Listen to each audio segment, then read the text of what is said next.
Izgleda da je vrijeme kada smo pečenke, tradicionalno slavonski božićni specijalitet, pekli na otvorenom uz vatru i u društvu susjeda i prijatelja iza nas.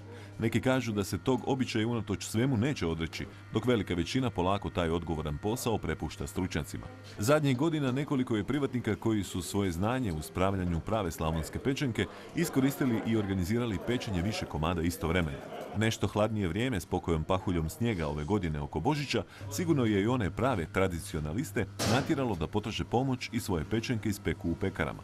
Jednu takvu smo posjetili i mi, a kako smo doznali, naš sugovornik je sam osmislio i napravio pekaru u kojoj se istovremeno može ispeći 6 pečenki. Ja sam inače obrtnik i bavim se bravarsko-limarskim poslovima, tako da sam malo na svoju ruku napravio neke modele peći koje na ovaj način i isprobam. Znači, kad pečem za Božić, ja sad tu ispečem, ne znam, nija 100-tinjak pečenki i ja sam siguran da te peći onda funkcioniraju i da rade kako trebaju i ako bude sreće pa ih i tokom godine prodam.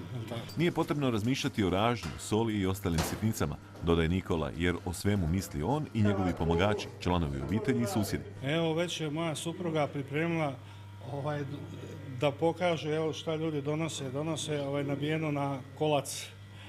Jer to nije potrebno, mi imamo inoks ražnjeve, ne treba ni soljenje, ne treba ništa, sve mi to odradimo, znači od nabijanja i peče se na ražnju, okreće u pećima koje su ložene drvenim ugljem. Do sada nije bilo reklamacija. Ljudi ne znaju da je drveni ugljen idealno gorivo za pečenje, pa ih je malo strah. No kada posao bude gotov, svi su jako zadovoljni.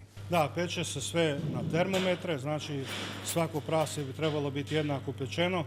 Sad to je sve razlika od pečenke do pečenke. Neka bude žuta, neka bude tamna, a sve su istim uvjetima, znači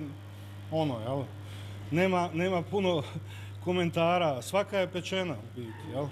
Nikola je ove godine obradovao mnoge sugrađane koji su pravu slavonsku pečenku htjeli imati na svom blagdanskom stolu. Budući su cijene svinjetine bile od 9 do 12 kuna za kilogram, nije bio problem izdvojiti još pokoju kunu kako bi bili sigurni u kvalitetno ispečenu i pripremljenu pečenku za blagdanski stol.